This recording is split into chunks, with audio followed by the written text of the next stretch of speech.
Hi guys, ಇವತ್ತು ಬಂದು ನಾವು ಖಾರ ಮೊಸರು ಅನ್ನೋ ರೆಸಿಪಿ ಮಾಡ್ತಾ ಇದ್ದೀವಿ. ಬಂದು ನಮ್ಮ ಅತ್ತೆ ನನಗೆ ಮಾಡ್ಕೊಡ್ತಿದ್ದಾರೆ. ತುಂಬಾ ಚೆನ್ನಾಗಿರುತ್ತೆ, ನೀವು ಮನೇಲಿ ಟ್ರೈ ಮಾಡಿ ನೋಡಿ. ಹಾಗೂ ವೈಟ್ ರೈಸಿಗೆ ತಿನ್ನೋಕೆ ಮಾತ್ರ ಸೂಪರಾಗಿರುತ್ತೆ. ಹಾಗೆ like and subscribe and share ಮಾಡಿ, ಹಾಗೆ ಬೆಲ್ ಬಟನ್ನ ಕ್ಲಿಕ್ ಮಾಡ್ಕೊಳ್ಳಿ. Thank you. ಬನ್ನಿ ವಿಡಿಯೋ ಒಳಗಡೆ ಬಂದಾಯಿತು. ವಿಡಿಯೋ ಒಳಗಡೆ ಬಂದಾಯಿತು. ಗ್ಯಾಸ್ ಸ್ಟವ್ ಹಂಚಿದ್ದೀನಿ, ಎಣ್ಣೆ ಹಾಕ್ಕೊತಿದ್ದೀನಿ. ಎಣ್ಣೆ ಕಾಯ್ತಾ ಇದೆ. ಕಾಯ್ದಮೇಲೆ ನಾವು ಸ್ವಲ್ಪ ಸಾಸಿವೆಯನ್ನು ಹಾಕ್ಕೊಳ್ಳೋಣ. ಅದು ಏನು ಕಾಯುತ್ತಲ್ಲ, ಅವಾಗ ಹಾಕ್ಬೇಕಾದ್ರೆ ಸಿಡಿಯುತ್ತೆ. ಸಿಡಿಬೇಕಾದ್ರೆ ಬಂದು ನಾವು ಸಿಮ್ಮಾಗಿ ಇಟ್ಕೋಬೇಕು, ಅಂದರೆ ಸ್ಲೋ ಉರಿಲಿ ನೋಡಿ ಈ ಥರ. ಆವಾಗ ಸ್ಲೋ ಉರಿಲಿ ಇಟ್ಕೋಬೇಕು. ಅದು ಚಟಪಟ ಅನ್ನುತ್ತೆ, ಅದು ಸಿಡಿಯಲ್ಲ. ಇನ್ನು ಒಂದು ಸ್ವಲ್ಪ ತಾಗುತ್ತೆ ನೋಡಿ, ಈ ಥರ ಸಿಡಿಯುತ್ತೆ. ಈ ಸಿಡಿಬೇಕಾದ್ರೆ ಕಡಿಬೇವು ಹಾಕ್ಕೊಡೋಣ. ಹಾಗೆ ಒಣಗಿದ ಮೆಣಸಿನ್ಕಾಯಿ ಮತ್ತು ಸ್ವಲ್ಪ ನೀರು ಹಾಕ್ಕೊಳ್ಳೋಣ. ಮಿಕ್ಸ್ ಮಾಡ್ಕೊಳ್ಳೋಣ.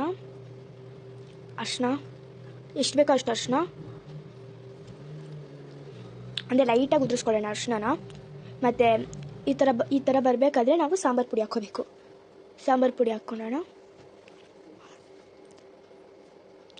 ಆಮೇಲೆ ಸ್ವಲ್ಪ ರುಚಿಗೆ ತಕ್ಕಷ್ಟು ಉಪ್ಪು. ಇವಾಗ ಅದನ್ನು ನೀಟಾಗಿ ಮಿಕ್ಸ್ ಮಾಡ್ಕೊಳ್ಳೋಣ, ಚಿಕ್ಕಿ ಅಂತ. ಮಿಕ್ಸ್ ಆಗಿದೆ. ಇವಾಗ ಬಂದು ನೀಟಾಗಿ ಮಿಕ್ಸ್ ಮಾಡಾದಮೇಲೆ ಮೊಸರನ್ನ ಹಾಕ್ಬಿಡ್ಬೇಕು. ಬಿಡಬಾರ್ದು, ಕುದಿಸ್ಬಾರ್ದು. 2 ಸೆಕೆಂಡಿಗೆ ಕಲಸಿದ ತಕ್ಷಣ ಆಫ್ ಮಾಡಿಬಿಡ್ಬೇಕು.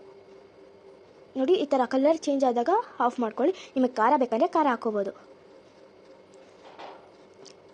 ನೋಡಿ ಈ ಥರ ಆಗಿರುತ್ತೆ.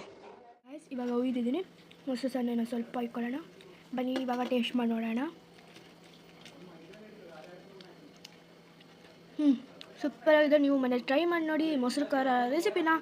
ಇಷ್ಟ ಆದರೆ ಲೈಕ್, ಸಬ್ಸ್ಕ್ರೈಬ್ ಮತ್ತು ಚಾನಲ್ನ ಶೇರ್ ಮಾಡೋದು ಮರಿಬೇಡಿ.